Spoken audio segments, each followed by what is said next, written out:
Hello and welcome to today's card pull. So I'm using my actual original Oracle deck that I got, the very first one I got many, many years ago by Colette Baron Reid.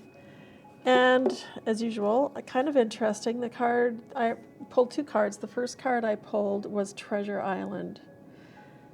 And this is kind of an interesting card because the meditation that I did for you today kind of relates to a bit of treasure as well. So I'm just going to read. I haven't actually worked with this deck for quite a few years now, even though it was my first. So I'm just going to read to you.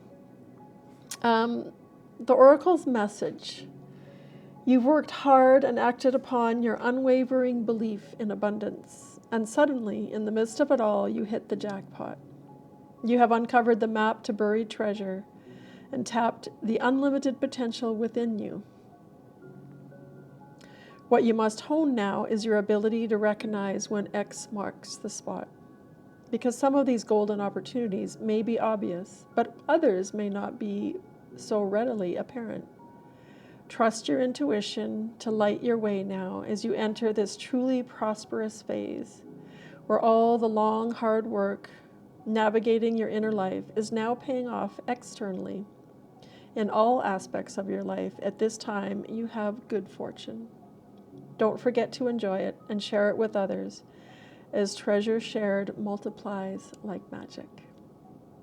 So one of the questions I want to ask you for your journaling question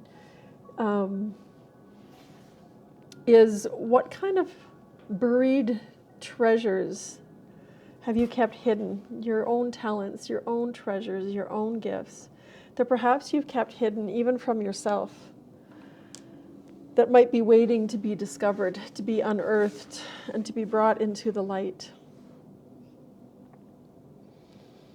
And this is something that might come to you after the meditation. So just write the question down for now, and then come back to it to write whatever comes up after you've done your meditation. So what treasures might you be, gifts, treasures inside that may have been buried, that may be even not unknown even to you? And then the second card that I pulled was, where is it now? Was Deep Knowing. And this might actually help you with your first question.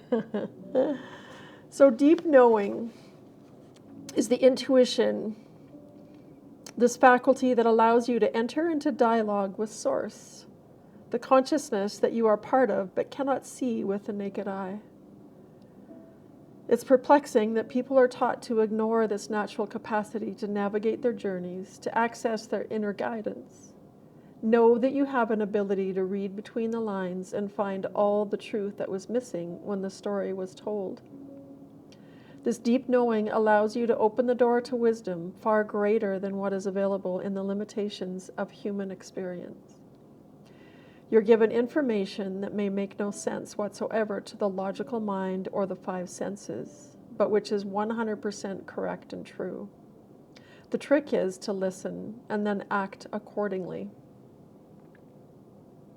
You're now invited into this sacred dialogue of deep knowing.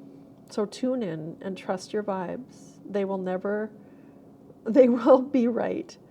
Ask and you will receive answers from unusual sources. So again, this card pull I think will make a lot of sense after your meditation.